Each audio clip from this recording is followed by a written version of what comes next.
Bienvenue dans ce nouvel épisode de Synopsis.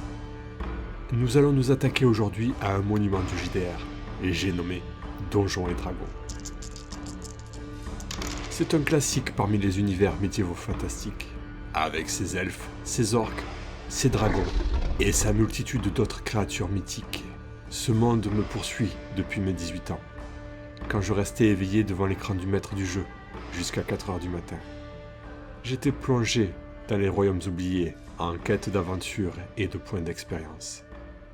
Laissez-moi maintenant vous guider quelques minutes aux portes des royaumes oubliés.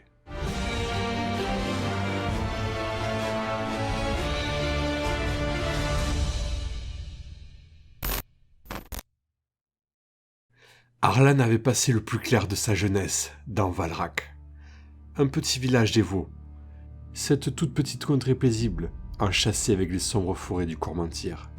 Un endroit peuplé par des bouffeurs de verdure arrogants et vaniteux, plus communément appelés elfes. Arlan avait déjà songé à partir d'ici, mais au nord-ouest se dressait le grand désert de l'Anauroch, difficile d'accès, même pour les voyageurs aguerris. Et Arlan ne faisait pas partie de ces héros débrouillards. Il lui restait donc comme choix prendre la mer, mais remonter sur un navire l'effrayait au plus haut point, surtout depuis qu'il avait chuté du pont de l'Arcelor, en essayant de détacher les amarres de la péniche. Ceci mit fin immédiatement à sa carrière de mousse. Il lui restait tout de même 3 options.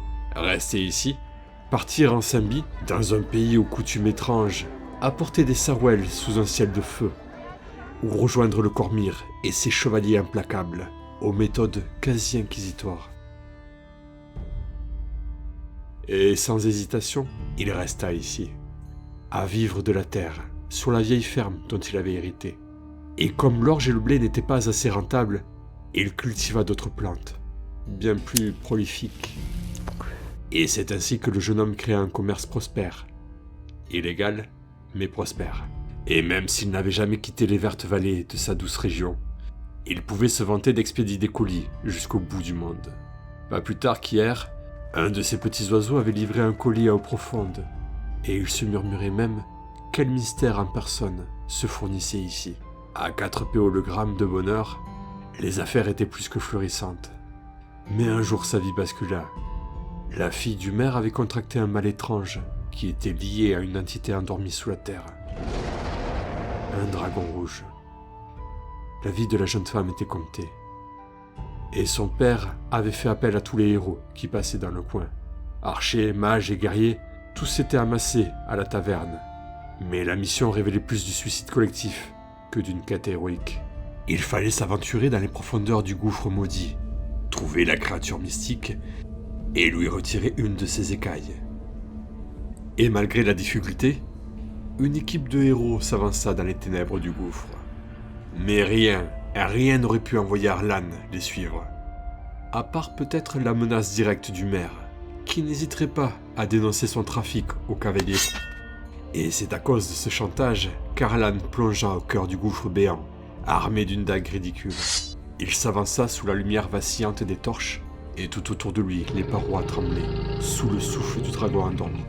La galerie d'obsidienne s'enfonçait toujours plus loin dans les profondeurs. Et c'est après plus d'1 heure de descente que le groupe s'arrêta dans une caverne plus grande que les autres. Les torches éclairaient un plafond vertigineux coiffé de stalactites. Des fines gouttelettes ruisselaient de ses parois pour atterrir enfin sur la surface d'un lac souterrain, aux eaux profondes. Aucun bruit ne semblait trahir la présence des aventuriers.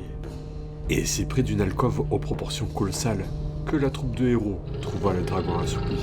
Prudemment, ils l'encerclèrent. Le plus courageux d'entre eux s'approcha pour sectionner discrètement une écaille, à grands coups de hache. Sa stratégie marcha à merveille.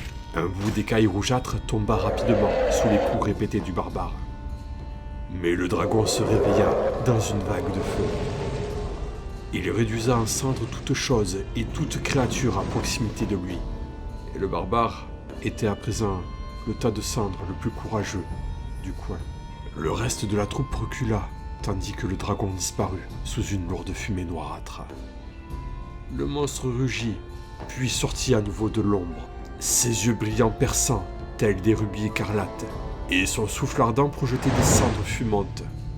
Les magiciens se mirent à incanter des sorts de givre et de protection mystique, tandis que les archers firent pleuvoir des rafales de flèches. Et c'est avec le courage et la force du désespoir que les autres combattants s'avancèrent, armes au poing. Une odeur de sang et de corps calcinés se dégageait à présent de la grotte. Mais tout cela, Arlan n'en avait plus rien à faire. Il courait depuis peu avec l'écaille dans ses mains. Il avait profité du sacrifice de ses compagnons d'infortune pour ramasser cette foutue écaille.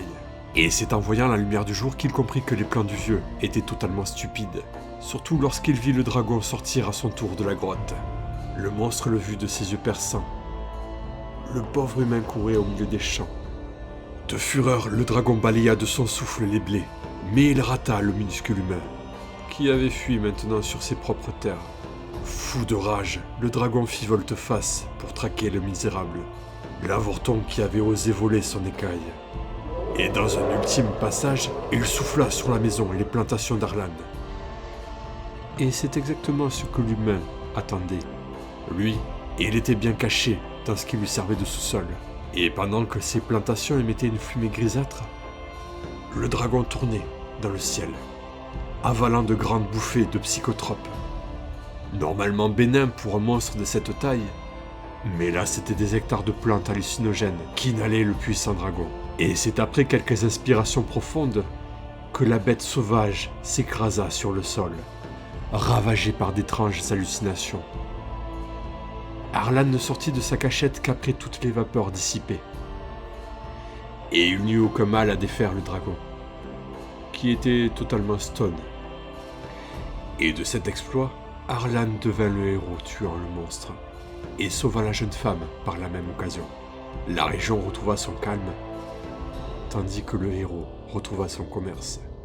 Et il paraissait même qu'une nouvelle variété d'herbes poussa ici, la Red Dragon. Voilà, cette histoire est maintenant finie, j'espère qu'elle vous aura plu.